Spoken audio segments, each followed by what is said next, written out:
রামনগরের বাধিয়া অঞ্চল তৃণমূল ও যুব তৃণমূল কংগ্রেসের প্রতিবাদ মিছিল। আরজিকর কাণ্ডের প্রতিবাদে ঝড় উঠছে রাজ্য সহ গোটা দেশ জুড়ে। এই ঘটনায় নিন্দায় যেমন বিরোধীরাও, অন্যদিকে শাসক দল এই ঘটনার তীব্র নিন্দা জানাচ্ছে ব্লক থেকে অঞ্চল স্তরে। আজ রামনগর এক ব্লকের অন্তর্গত বাধিয়া অঞ্চল তৃণমূল ও যুব তৃণমূল কংগ্রেসের প্রতিবাদ মিছিল আজ অনুষ্ঠিত হয়। উই ওয়ান জাস্টিস স্লোগান উঠল আজকের এই মিছিল।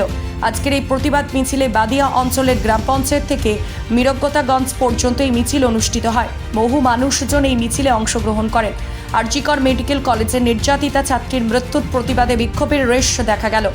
রামনগর এক পঞ্চায়েত সমিতির বন ও ভূমি কর্মাধ্যক্ষ আব্দুল খালেক কাজী আজকের এই প্রতিবাদ মিছিল নিয়ে বিশেষ বার্তা দেন।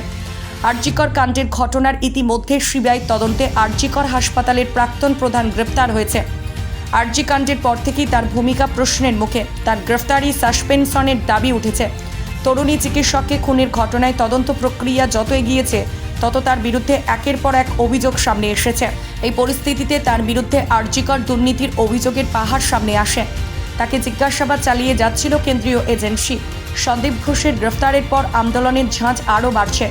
এবার সন্দীপ ঘোষকে তথা আরজিকর মেডিকেলের প্রাক্তন অধ্যক্ষকে গ্রেফতার করেছে সিবিআই।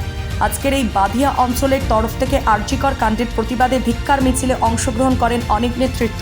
আমরা আরজিকর কাণ্ডে যেটা প্রতিবাদ মিছিল যুব তৃণমূল কংগ্রেসের নেতৃত্বে এবং মহিলা তৃণমূল কংগ্রেসের নেতৃত্বে আজকে যেটা আমরা মিছিল বের করেছি, দোষী ব্যক্তির বিরুদ্ধে সুব্যবস্থা না হলে ফাঁসির যদি আওয়াজ না ওঠে আবার আমরা আন্দোলন করব। না, আজকে বাধিয়া অঞ্চল তৃণমূল কংগ্রেস শুধু নয়, বাধিয়া অঞ্চল তৃণমূল কংগ্রেস, মহিলা তৃণমূল কংগ্রেস এবং যুবর ব্যানার থেকে আজকে হাজারো হাজারো মায়েরা এবং পুরুষেরা আজকে মাঠে নেমেছেন। একটাই স্বর, একটাই কথা, উই ওয়ান্ট জাস্টিস।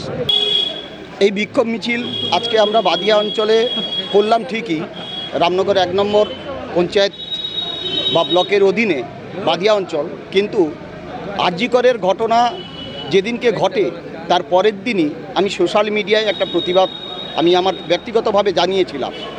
আমার বক্তব্য হচ্ছে, আগস্ট আন্দোলনে যেমন সমগ্র ভারতবাসী ইংরেজদের বিরুদ্ধে রুখে দাঁড়িয়েছিল এবং প্রমিলা বাহিনী যেভাবে রুখে দাঁড়িয়েছিল, আমার ইচ্ছে সমগ্র প্রমিলা বাহিনী এই অন্যায়ের বিরুদ্ধে আজকেও রুখে দাঁড়িয়েছে। আগামী দিনেও কঠিনভাবে রুখে দাঁড়িয়ে এই সমস্ত অপরাধীদের তারা কঠিনভাবে শাস্তি দিক এবং সেই সঙ্গে মহামান্য আদালতের কাছে আমি বিনীতভাবে আবেদন জানাবো, তারা অতি দ্রুততার সঙ্গে যাতে এই অপরাধীর উপযুক্ত যে শাস্তি হওয়া উচিত সেটা যেন ওনারা দেন।